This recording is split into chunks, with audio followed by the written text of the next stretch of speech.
अऊज़ु बिल्लाहि मिनश्शैतानिर्रजीम बिस्मिल्लाहिर्रहमानिर्रहीम मिन हमज़िहि व नफ़्ख़िहि व नफ़्सिहि बिस्मिल्लाहिर्रहमानिर्रहीम अल्हम्दुलिल्लाहि रब्बिल आलमीन वस्सलातु वस्सलामु अला सय्यिदिल मुरसलीन व अला आलिहि व सहबिहि अजमईन अम्मा बाद। सूरतुल बक़रा आयत नंबर 255, तीसरा पारा। आयतुल कुर्सी के बारे में आज हम इंशाअल्लाह सबसे पहले बात करेंगे। तर्जुमा समाअत कीजिए। अल्लाह रब्बुल इज़्ज़त इरशाद फरमाते हैं, अल्लाहु ला इलाहा इल्ला हुवल हय्युल क़य्यूम। अल्लाह रब्बुल इज़्ज़त वो ज़ात है कि जिसके सिवा कोई माबूद नहीं मगर वो अकेला ही माबूद है। अल हय्युल क़य्यूम वो ज़िंदा और कायम ज़ात है। ला तअख़ुज़ुहु सीनतुन वला नौम, नहीं उसको पकड़ती ना ऊँग, सीनतुन ना ऊँग, वला नौम और ना नींद। लहू मा फ़िस समावाति व मा फ़िल अर्ज़, उसी के लिए है जो कुछ आसमानों में है, व मा फ़िल अर्ज़ और जो कुछ भी ज़मीन में है। मन ज़ल्लज़ी यशफ़अु, कौन है जो सिफारिश कर सके, इंदहु उसके पास, इल्ला बिइज़्नि मगर उसकी इजाज़त के साथ। यअलमु मा बैना अयदीहिम, वो जानता है जो कुछ भी उनके सामने है, व मा खल्फ़हुम और जो कुछ उनके पीछे है। वला युहीतून बिशैइन मिन इल्मिही, और वो एक ज़र्रे के बराबर भी उसके इल्म में से किसी चीज़ का इहाता नहीं कर सकते, उसके इल्म में से कुछ भी हासिल नहीं कर सकते। इल्ला बिमा शाअ, मगर जितना वो चाहे। वसिअ कुर्सियुहु समावाति वल अर्ज़, और उसकी कुर्सी आसमान व ज़मीन के ऊपर वसी है, आसमान व ज़मीन पर इहाता किए हुए है। वला यऊदुहु हिफ्ज़ुहुमा, और उसको इन दोनों की हिफाजत ज़र्रे के बराबर भी नहीं थकाती, ना मशक्क़त में डालती है। वहुवल अलियुल अज़ीम, और वो बहुत ही बुलंद है और बहुत बड़ी ज़ात है। ये कुरान मजीद की सबसे अज़ीम आयत है, जैसा कि इसके आखिर में अज़ीम का लफ्ज़ भी मौजूद है। ये अल्लाह ताला की सिफ़त है। अज़मत के एतबार से ये कुरान पाक की सबसे अज़ीम आयत है। बड़ी होने के एतबार से इसी सूरत में हम आगे जाकर तीसरे पारे में ही पढ़ेंगे। आखिरी से सूरतुल बक़रा का आखिरी से जो पहला रुकू है उसके अंदर बहुत लंबी आयत है, जो तकरीबन 15 से 16 लाइन के करीब आयत है। वो अल्फाज के एतबार से कुरान पाक की सबसे बड़ी आयत वो है जिसको आयत दैन कहा जाता है। उसमें कर्ज़ा के लेन देन के मसाइल अल्लाह रब्बुल इज़्ज़त ने बयान फरमाए हैं, यानी एक पूरा माशी सिस्टम है जो अल्लाह ताला ने वहाँ पर बयान फरमाया। वो हम आगे जाकर तफसील पढ़ेंगे। ये जो आयत सबसे बड़ी है ये जामइयत के एतबार से है। इस आयत का बुनियादी जो एक मरकज़ी ख्याल जिसको हम कहते हैं वो इस आयत का तौहीद है।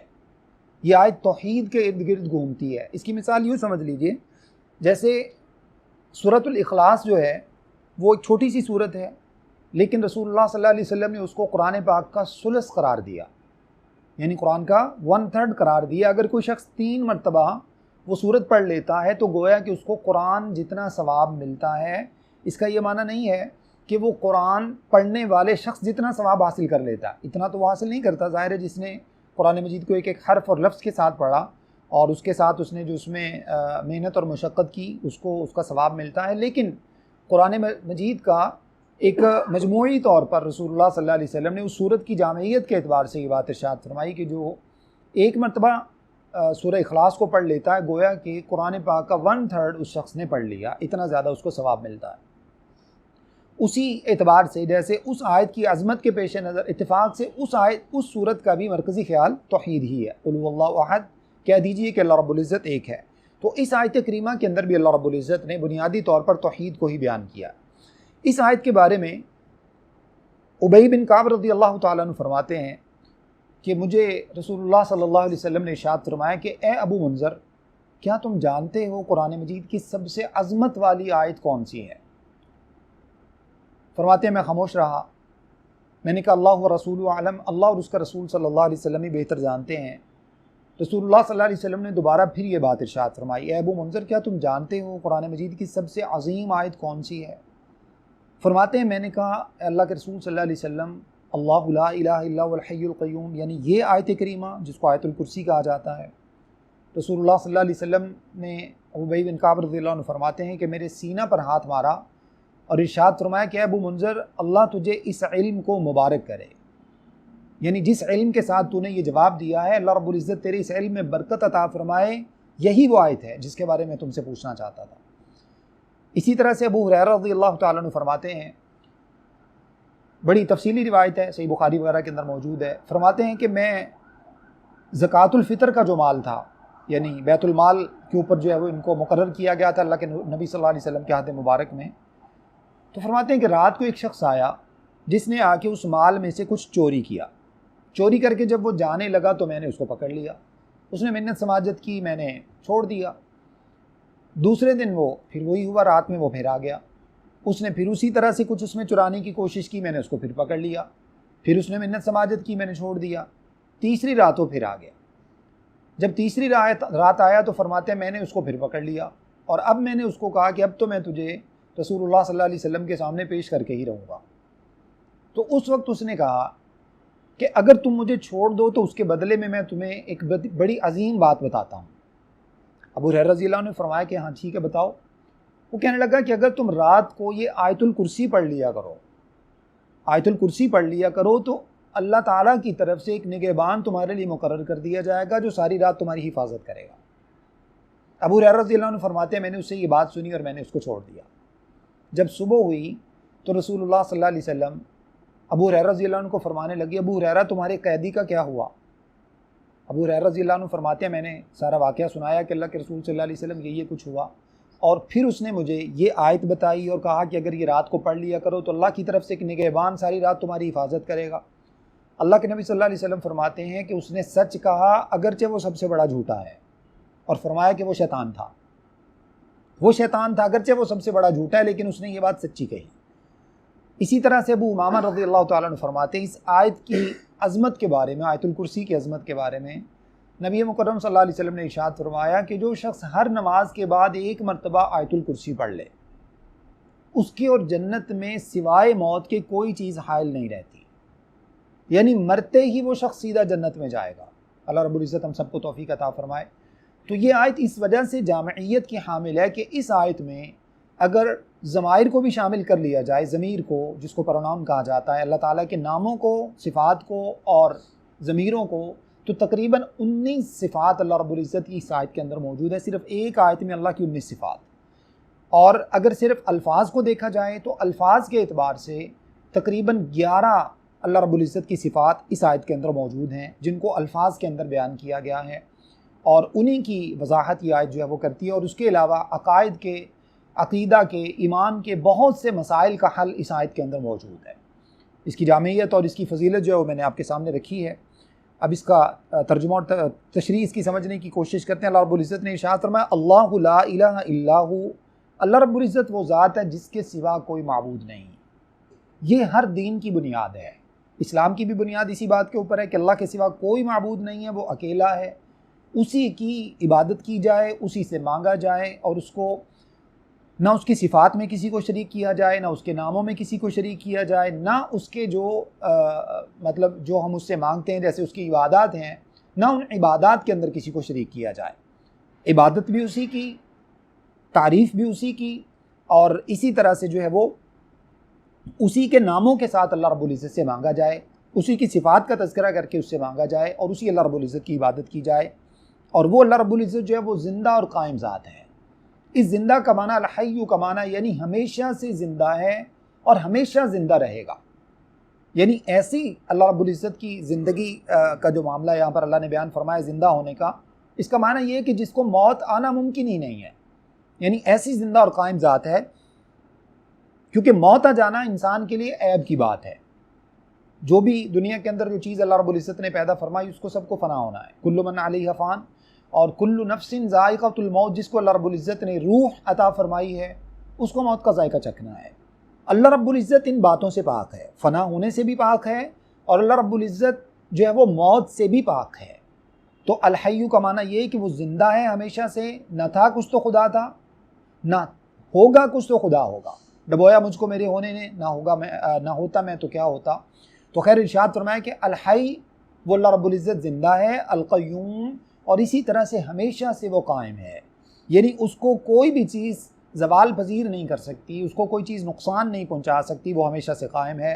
ला तअख़ुज़ुहु सीनतुन वला नौम, अल्लाह रब्बुल इज़्ज़त को ना तो ऊँग आती है और ना नींद आती है, ना उसको ऊँग की ज़रूरत है ना उसको नींद की ज़रूरत है। अगर एक शख्स को नींद नहीं आती तो ऊँग तो यकीनन उसको भी आती ही है। ये भी नकाइस हैं, ये नक़स है जो इंसान के अंदर पाया जाता है, हर ज़ीरू के अंदर पाया जाता है, उसको सोने की ज़रूरत है। और इस चीज़ से आप अंदाज़ा लगाइए, नींद से अल्लाह के नबी भी पाक नहीं हैं, उनको भी नींद आती है, ऊँग भी आती है। हत्ता कि रसूलुल्लाह सल्लल्लाहु अलैहि वसल्लम के बारे में सही हदीस में मौजूद है, आप सल्लल्लाहु अलैहि वसल्लम एक मरतबा जो है वो रात में सोए तो सूरज ने आप सल्लल्लाहु अलैहि वसल्लम को जगाया, यानी फजर भी निकल गई। एक गज़वा से वापस, शायद गज़वा तबूक से वापसी का सफ़र था अल्लाह के नबी सल्लल्लाहु अलैहि वसल्लम का, तो उस वक्त आप सल्लल्लाहु अलैहि वसल्लम की फजर भी निकल गई। तो जिसका माना ये है कि जो सो जाता है, और सोने में तो यकीनी सी बात है कि इंसान को कुछ भी मालूम नहीं होता कि क्या हो रहा है क्या नहीं हो रहा, ये नक़स है। अल्लाह रब्बुल इज़्ज़त इन तमाम नकाइस से पाक है। अब यहाँ से अंदाज़ा लगाइए कि वो तमाम हस्तियाँ, जब अम्बिया भी इस चीज़ से पाक नहीं हैं, सिर्फ कौन सी ज़ात पाक है? अल्लाह रब्बुल इज़्ज़त की।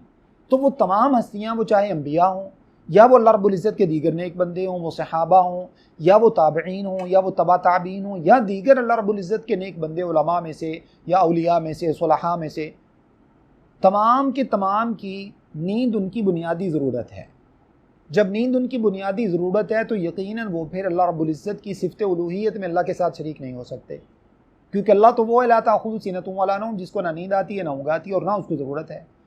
और अगर हमने इस बात को बुनियादी तौर पर समझना हो तो यूँ समझिए जैसे अगर एक शख्स के हाथ में शीशे के 2 गिलास दे दिए जाएँ और उसको कहा जाए कि तुम्हें 2 रातें यहीं पर खड़े रहना है, यानी दिन भी और रात भी सोना नहीं है तुम्हें, कितना टाइम निकालेगा? ये तो मैंने बहुत ज़्यादा बता दिया ना, 2 रातें और 2 दिन, चंद घंटे भी नहीं निकाल सकेगा और यकीनन वो ऊँघना शुरू कर देगा, जबकि आपने उसको एक जगह पे खड़ा कर दिया हो।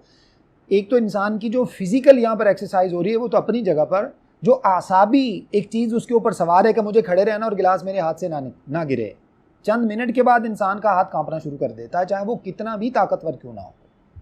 अब अल्लाह रब्बुल इज़्ज़त ने इतने अरसे से, जब से अल्लाह रब्बुल इज़्ज़त ने आसमान और ज़मीन को पैदा किया, और क़यामत तक ये आसमान और ज़मीन इसी तरह से रहेंगे जब तक अल्लाह रब्बुल इज़्ज़त चाहेंगे।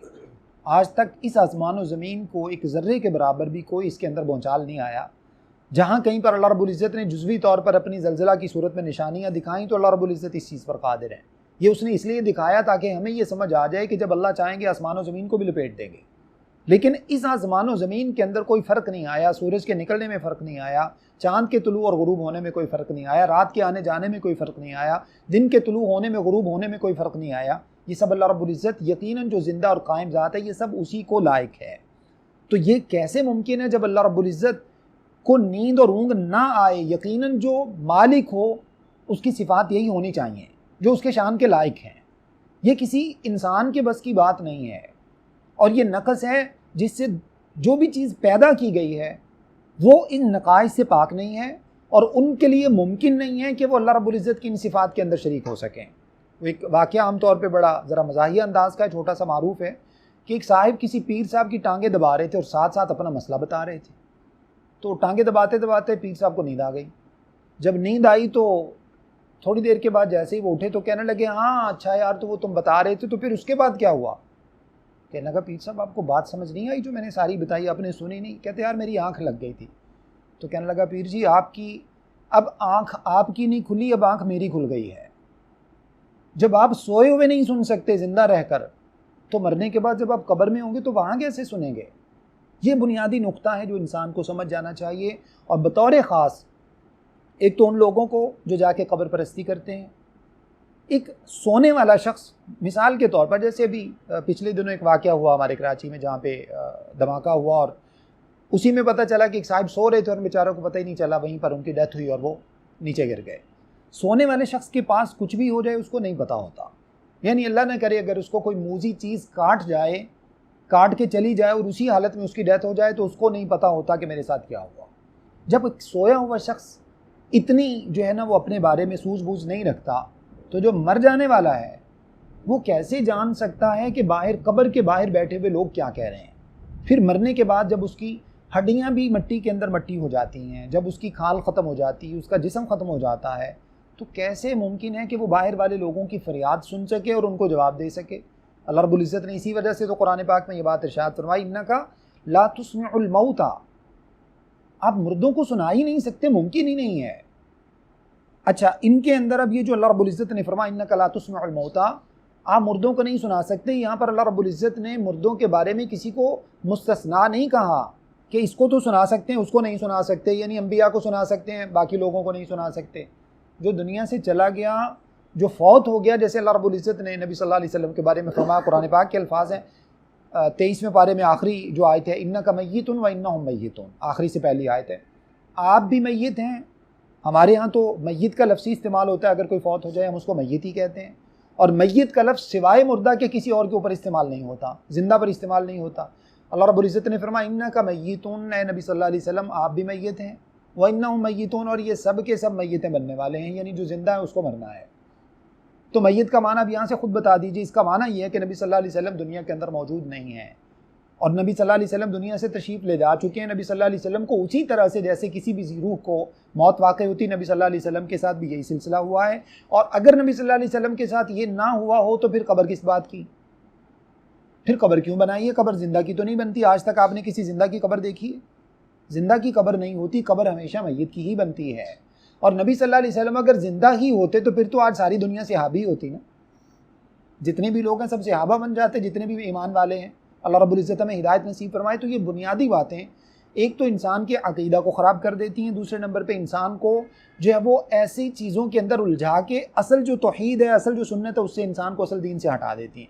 अब एक तो ये चीज़ होगी, और उसके बाद अगर कोई शख्स जनाब कोई किसी लाठी को पूज रहा है, कोई किसी जो है वो पगड़ी को रख के पूज रहा है, कोई किसी पत्थर को पूज रहा है, कोई किसी दरख्त को पूज रहा है, कोई जनाब जो है वो किसी पीर साहब की बाक़ियात रखी हुई सिर्फ उन्हीं को पूज रहा है, तो फिर ऐसे लोगों की अकल के ऊपर हैरानी और अफसोस है, ऐसे लोगों की अकल के ऊपर।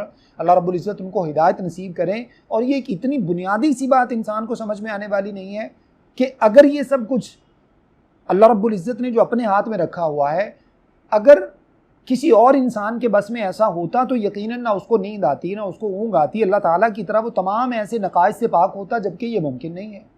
तो इस वजह से इंसान को ये अकायद की और ईमानियात की बुनियादी बातों को समझना चाहिए। तो अल्लाह ने फरमाया ला ताख़ुदू सीनतुम वला नौम, अल्लाह वो ज़ात है और यकीनन अल्लाह को ऐसा ही होना चाहिए जैसे उसकी शान के लायक है कि उसको ना नींद आए ना उसको ऊँघ आए। लहू मा फ़िस समावाति व मा फ़िल अर्ज़, सबसे पहली जो सिफ़त अल्लाह रब्बुल इज़्ज़त की इस आयत में हमने पढ़ी वो अल्लाह ताला का नाम है। अल हई दूसरी सिफ़त है, अल क़य्यूम तीसरी सिफ़त है, ला ताख़ुदू सीनतुम वला नौम ये अल्लाह रब्बुल इज़्ज़त की जो है वो बल्कि तीसरी सिफ़त है। ये अल हई पहली, अल क़य्यूम दूसरी, और ला ताख़ुदू सीनतुम वला नौम ये तीसरी सिफ़त है। लहू मा फ़िस समावाति व मा फ़िल अर्ज़ ये चौथी सिफ़त है। उसी के लिए आसमानों और ज़मीन में जो कुछ भी है सब उसी का है, वो तमाम का मालिक है। आसमानों में क्या तब्दीली कैसे आती है, सितारे कैसे तुलू होते हैं, सूरज उस पर कैसे नमूदार हो जाता है, चाँद कैसे नमूदार हो जाता है, आसमान से दुनिया के अंदर रात कैसे आ जाती है, और यहाँ से दिन छटकर जो है ना वो कैसे सामने आ जाता है, रात फिर आसमानों की तरफ चली जाती है, ये सब कैसे होता है, ये किसी साइंस और किसी इंसान की बस की बात नहीं है। ये खालिस उस अल्लाह रब्बुल इज़्ज़त के मामलात हैं, कैसे वो अल्लाह रब्बुल इज़्ज़त इनको चलाते हैं।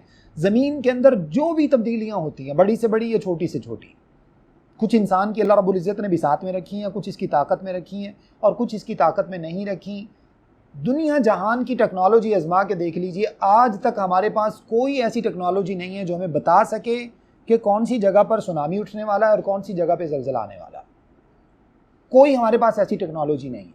कौन सी ज़मीन किस वक्त उसमें इर्तियाश पैदा हो जाएगा, अल्लाह के सिवा कोई नहीं जानता। ये सब अल्लाह रब्बुल इज़्ज़त ने अपने हाथ में रखा हुआ है। यही उसके मालिक होने के लिए दलील काफ़ी है कि उस अल्लाह रब्बुल इज़्ज़त ने आसमान और ज़मीन में जो कुछ है सब उसी का है। और इसकी तफसीलात में चले जाएँ तो ज़िंदगी भर के तमाम दलाइल आप सामने रख लीजिए, ये सब अल्लाह रब्बुल इज़्ज़त की बताई हुई इस बात के अंदर मौजूद है कि जो भी आसमान और ज़मीन के अंदर है सब उसी का है। हर चीज़ उसी के ताबे है, तौअन व करहन, चाहते हुए या ना चाहते हुए। काफिर अकली तौर पर, अपने तौर पर वो ये समझता है कि मैं अल्लाह रब्बुल इज़्ज़त का इनकार करके मैं बहुत बड़ा कोई मार्का सर अंजाम दे रहा हूँ। अपने आप को आज तक अल्लाह रब्बुल इज़्ज़त की तरफ से आने वाली किसी बीमारी से वो बचा सका है? ना चाहे अल्लाह ताला को ना माने, बीमारी रोक के दिखा दे। जब उसको मौत आती है तो उस मौत को रोक के दिखा दे। अल्लाह ताला को वो बज़ाहिर नहीं मान रहा है, इनकार कर रहा है। अल्लाह अगर उस शख्स को गरीब रखना चाहते हैं तो वो ज़बरदस्ती अमीर बन के दिखा दे। अगर अल्लाह उसको अमीर बनाना चाहते हैं वो गरीब बन के दिखा दे, मुमकिन नहीं है।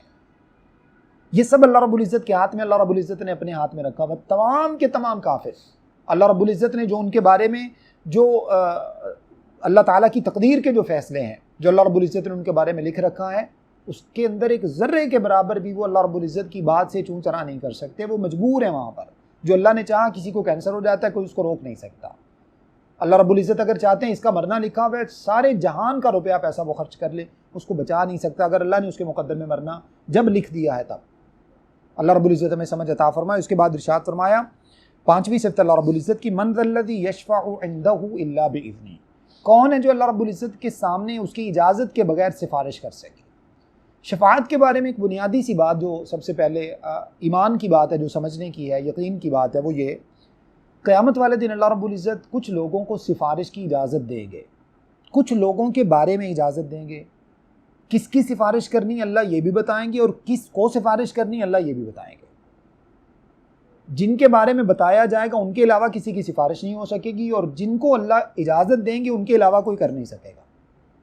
ये बात हमें समझ लेनी चाहिए। हम उमूमन ये समझते हैं कि जनाब अगर हम में से किसी ने, बात हदीस के अंदर कुछ चीज़ें मौजूद हैं, जैसे नबी सल्लल्लाहु अलैहि वसल्लम ने इरशाद फरमाया, अगर कोई शख्स सुबह और शाम में 10 मरतबा दरूद शरीफ पढ़ता है मेरे ऊपर, क्योंकि दरूद शरीफ पढ़ने की बहुत फजीलत है और भी अस्कार है। दरूद शरीफ के बारे में बतौर ख़ास फरमाया, जो सुबह भी 10 मरतबा पढ़ता है, शाम भी 10 मरतबा पढ़ता है, फरमाया कि वो कल क़यामत वाले दिन मेरी सिफारिश का मुस्तहक़ होगा। कुरान मजीद के बारे में सही हदीस में मौजूद है, नबी सल्लल्लाहु अलैहि वसल्लम ने इरशाद फरमाया, अस्सियामु वल क़ुरआनु यशफ़अआनी मुशफ़्फ़अआनी। रोज़ा और कुरान मजीद ये ऐसे सिफारिशी हैं जिनकी सिफारिश कल क़यामत वाले दिन कबूल की जाएगी। गोया कि कुरान भी सिफारिशी होगा, रमज़ान भी सिफारिशी होगा, और सिफारिश भी इनकी अल्लाह के यहाँ काबिल कबूल है। जिसका माना ये है कि इंसान ज़्यादा से ज़्यादा रोज़ा रखे और इसी तरह से कुरान मजीद की तिलावत कसरत के साथ करे, तो ये चीज़ इंसान के लिए सिफारिश बन जाएगी। इसके अलावा भी कुछ सिफारिशों के बारे में बाज़ आमाल और बाज़ अल्लाह रब्बुल इज़्ज़त जैसे अपने अंबिया को इजाज़त देंगे, लेकिन किसकी सिफारिश? जिसकी अल्लाह रब्बुल इज़्ज़त हुक्म देंगे सिर्फ़ उसकी। सिफारिश करने वाला भी अपनी मर्ज़ी से किसी की सिफारिश नहीं कर सकेगा, चाहे अल्लाह का कोई नबी ही क्यों ना हो, क्योंकि मर्ज़ी वहाँ पर अल्लाह की चलती है, अल्लाह की चलेगी। अल्लाह ने यही तो फरमाया, यही बुनियादी नुक्ता है यहाँ समझने का। मन ज़ल्लज़ी यशफ़अउ इंदहु, कौन है जो उसके सामने पर मार सके सिफारिश करने के लिए, इल्ला बिइज़्निही, सिवाय उसकी इजाज़त के। जब उसकी इजाज़त के बगैर मुमकिन ही नहीं है, तो फिर हमें सिफारिश की उम्मीद पर आमाल नहीं छोड़ देने चाहिए। हम समझ लें कि जनाब हम उम्मती हो गए, अब हमें सिफारिश मिल जाएगी, लिहाजा अब कुछ करने की ज़रूरत नहीं है। ये नुक्ता हमें बुनियादी तौर पे अपने ज़हन से निकाल के आमाल की तरफ आना चाहिए, आमाल करने चाहिए। आमाल करने के बाद फिर हम नबी सल्लल्लाहु अलैहि वसल्लम से, कुरान मजीद से, रोज़ा से, जो अल्लाह रब्बुल इज़्ज़त की राह में माल खर्च किया है उससे, या इसी तरह से अगर किसी यतीम के सर पे हाथ रखा उससे, फिर हम इनसे सिफारिश की तवक्को कर सकते हैं कि कल क़यामत वाले दिन ये कह दें, अल्लाह रब्बुल इज़्ज़त इसने मेरे साथ ये अच्छा सलूक किया था, मैं सिफारिश करता हूँ कि मेरी जो है वो इस शख्स की बख्शिश कर दी जाए। ये भी तब जब अल्लाह रब्बुल इज़्ज़त नबी अलैहिस्सलाम को भी फरमाएंगे इसकी सिफारिश कर दें। ये यूँ समझ लीजिए, जिनका जन्नत में जाना अल्लाह ने लिख दिया होगा, अल्लाह उनके बारे में किसी को प्रोटोकॉल अता फरमाएंगे। कुरान को, रमज़ान को, अपने किसी नबी को, किसी नेक बंदे को, हाफिज़ कुरान को, आलिम दीन को, माल खर्च करने वाले को, मुजाहिद को, किसी नेक आदमी को, जिसको अल्लाह रब्बुल इज़्ज़त चाहेंगे, अल्लाह ने जिसके बारे में लिख दिया कि इसको जन्नत में जाना है, अल्लाह उसकी सिफारिश की इजाज़त देंगे, कुछ लोगों के प्रोटोकॉल के लिए, कुछ लोगों की रिस्पेक्ट के लिए। अल्लाह रब्बुल इज़्ज़त हमें भी नबी सल्लल्लाहु अलैहि वसल्लम, कुरान मजीद और इसी तरह रोज़े की शफ़ाअत का अल्लाह रब्बुल इज़्ज़त हमें मुस्तहक़ बनाए। यअलमु मा बैना अयदीहिम व मा खल्फ़हुम, ये अल्लाह रब्बुल इज़्ज़त की छठी सिफ़त है। इरशाद फरमाएं कि वो जानता है जो भी इन लोगों के सामने और जो भी इनके पीछे है, तमाम हाजिर चीज़ों को भी वो अल्लाह रब्बुल इज़्ज़त जानता है और तमाम गैब चीज़ों को भी अल्लाह रब्बुल इज़्ज़त जानता है। जो सामने नहीं है, सामने कौन सी चीज़ें नहीं है जो इंसान के पीछे हैं, यानी छुपी हुई हैं। क़यामत इंसान के सामने नहीं है, कब आएगी, कैसे आएगी, उसके मामलात क्या होंगे, सब अल्लाह रब्बुल इज़्ज़त जानते हैं। इसी तरह से कब्रों के मामलात हमारे सामने नहीं है, अल्लाह रब्बुल इज़्ज़त इन सबको जानते हैं। कब्र में किस शख्स के साथ क्या मामलात होंगे, सब अल्लाह रब्बुल इज़्ज़त जानते हैं। बरज़ख के मामलात अल्लाह रब्बुल इज़्ज़त जानते हैं। ज़मीन की तहों में क्या है, अल्लाह रब्बुल इज़्ज़त जानते हैं। आसमानों के अंदर क्या छुपा हुआ है, अल्लाह रब्बुल इज़्ज़त जानते हैं। जन्नत और जहन्नम में क्या है, किस तरह से होगा, ये सारे मामला जो बता दिए गए उनके अलावा वो तमाम के तमाम अल्लाह रब्बुल इज़्ज़त जानते हैं, और जो हाजिर है वो तो यकीनन अल्लाह जानते ही हैं। इसके बाद इरशाद फरमाया 7वीं सिफ़त, वला इल्ला बिमा शाअ, अल्लाह के इल्म में से एक ज़र्रे के बराबर भी किसी चीज़ का कोई शख्स इहाता नहीं कर सकता मगर जितना वो अल्लाह रब्बुल इज़्ज़त किसी को देना चाहे। जो इल्म अल्लाह रब्बुल इज़्ज़त ने इंसान को देना चाहा वो अल्लाह रब्बुल इज़्ज़त ने अपने नबी सल्लल्लाहु अलैहि वसल्लम को बता दिया। नबी सल्लल्लाहु अलैहि वसल्लम ने अहादीस के ज़रिए, या अल्लाह ने कुरान पाक नाज़िल फरमाया तो कुरान मजीद के ज़रिए वो इल्म अल्लाह रब्बुल इज़्ज़त ने हम तक पहुँचा दिया। और जो नहीं पहुँचाया, जिसकी ज़रूरत नहीं थी, वो हम सब के लिए गैब है। उस गैब में कोई शख्स जितनी भी कोशिश कर ले, उस गैब में से एक ज़र्रे के बराबर किसी बात के बारे में मालूमात नहीं हासिल कर सकता। और जो गैब है उसके ऊपर अल्लाह रब्बुल इज़्ज़त ने किसी को भी मुत्तले नहीं फरमाया। अगर अल्लाह ताला के इल्म गैब के अंदर कोई दूसरा शरीक हो जाए तो फिर वो गैब कैसे रहा? फिर वो गैब तो रहा ही नहीं ना। अल्लाह रब्बुल इज़्ज़त ने 5 चीज़ों का इल्म अपने पास रखा है। पहले भी कई मरतबा मैंने आपके सामने तज़किरा किया है। उसमें सूरह लुक़मान में अल्लाह रब्बुल इज़्ज़त ने ये बात इरशाद फरमाई, इन्नल्लाह इंदहु इल्मुस्साअ, क़यामत का इल्म अल्लाह के पास है। व यअलमु मा फ़िल अरहाम, इन्नल्लाह इंदहु इल्मुस्साअ व यअलमु मा फ़िल अरहाम व मा तदरी नफ्सुम माज़ा तक्सिबु गदा व मा तदरी नफ्सुम बिअय्यि अर्दिन तमूत। और उसी से पहले यअलमुल गैब के अल्फाज हैं। अफ़न आयत का ज़रा अल्फाज आगे पीछे हो गए मुझसे। अल्लाह रब्बुल इज़्ज़त के पास इल्म गैब है। उसी अल्लाह ताला के पास क़यामत का इल्म कब आएगी, उसी अल्लाह रब्बुल इज़्ज़त वही जानता है कि माँ के पेट में क्या है, कौन सा शख्स कल क्या करेगा, ज़िंदा रहेगा या नहीं रहेगा, अल्लाह रब्बुल इज़्ज़त जानते हैं। और कौन सा शख्स कायनात में, ज़मीन में कौन सी जगह पर मरेगा, ये 5वीं बात है। इन 5 चीज़ों का इल्म अल्लाह रब्बुल इज़्ज़त ने किसी को नहीं दिया। यही वजह है कि इंसान प्लानिंग कर रहा होता है, शाम को उसका मामला ख़त्म हो जाता है, बल्कि चंद लम्हों के बाद इंसान का मामला तमाम हो जाता है। आज इंसान बहुत बड़ी प्लानिंग करके सोच के बैठा होता है कि कल मुझे बहुत बड़ा प्रोजेक्ट शुरू करना है, कल आती नहीं है। इस शख्स की कल नहीं आती, लोगों के लिए आती, इसके लिए नहीं आती। अल्लाह रब्बुल इज़्ज़त जानते हैं।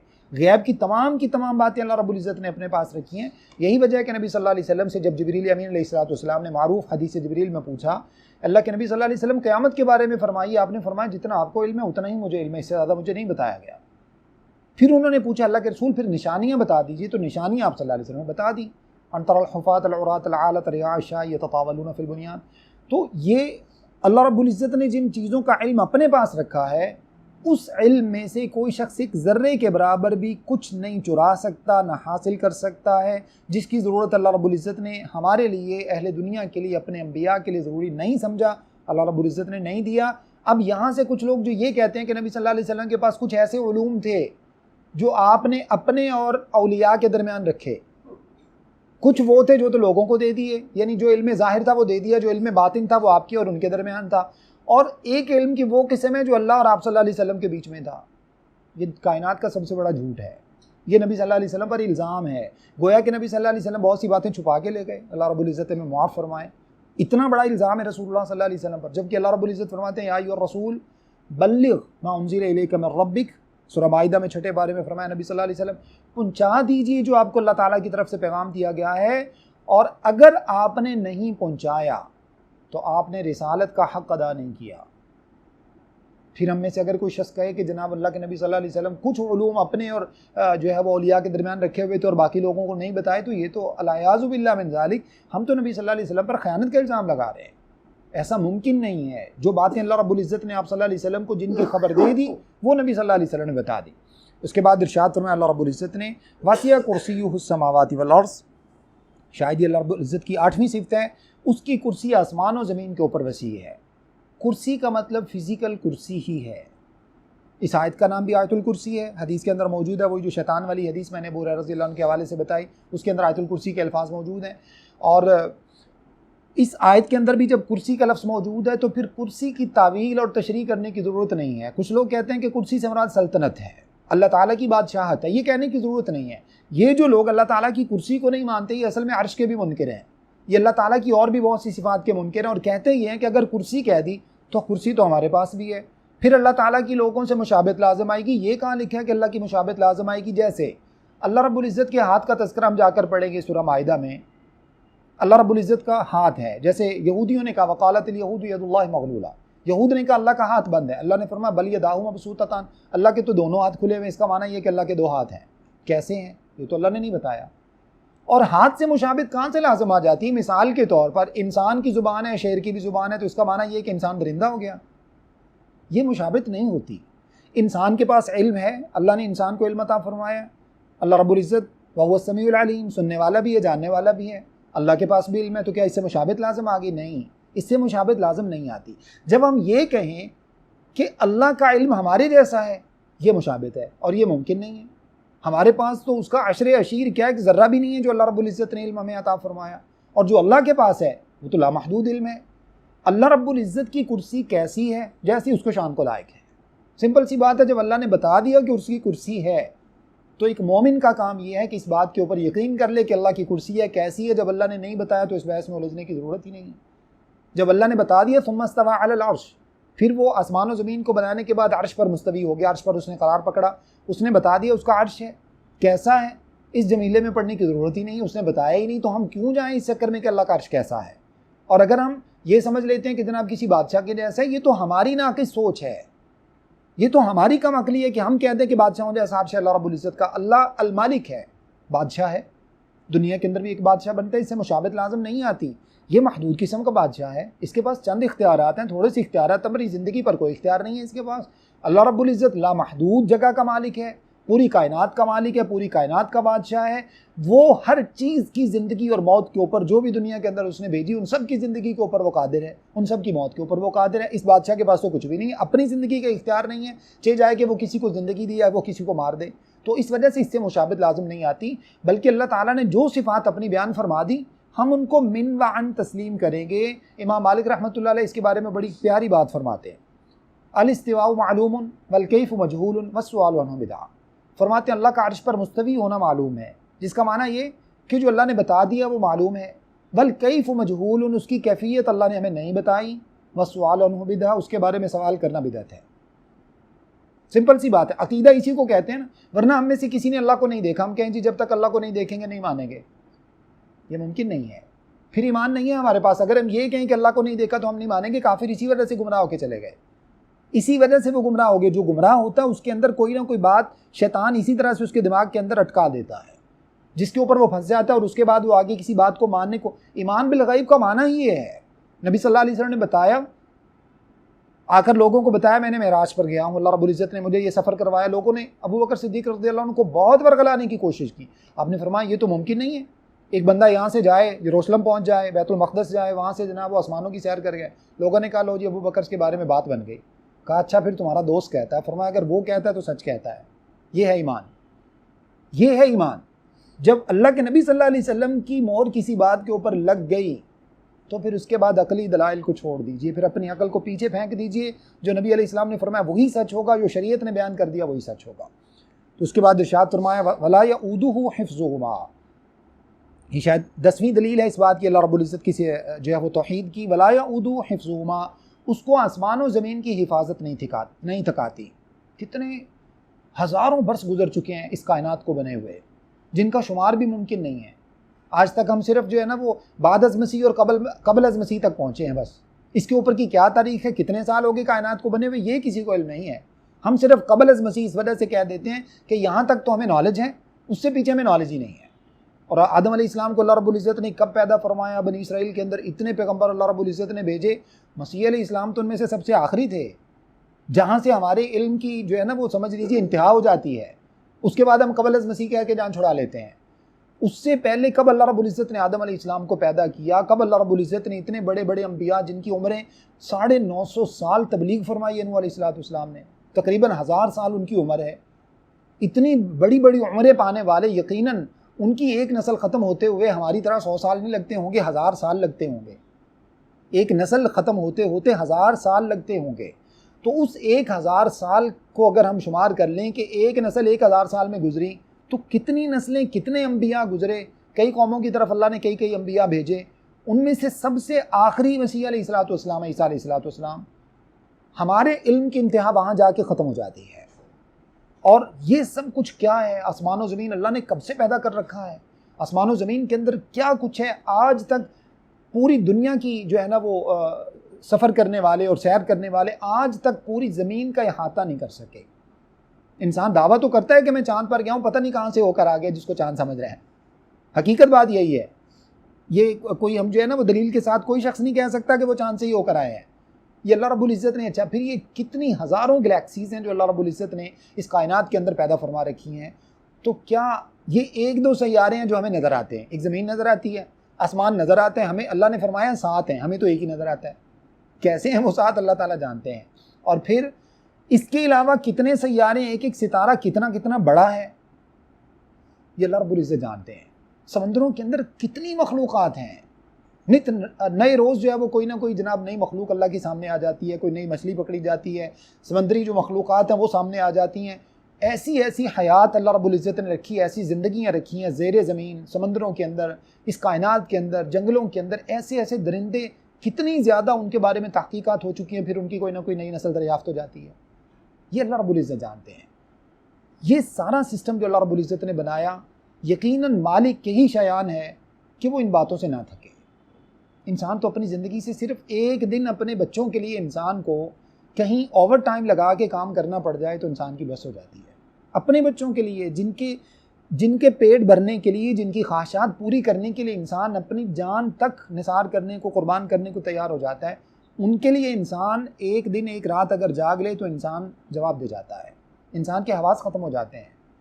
तो ये उस मालिक की कायनात को ही लायक और शयान शान है कि वो इतनी बड़ी कायनात जिसमें कुफ्र करने वाले, जिसमें निफाक करने वाले, जिसमें शिरक करने वाले, अल्लाह का इनकार करने वाले फ़िरौन जैसे लोग यहाँ से चले गए। अल्लाह रब्बुल इज़्ज़त ने किसी को कुछ नहीं कहा, अल्लाह ने सबको चलने दिया।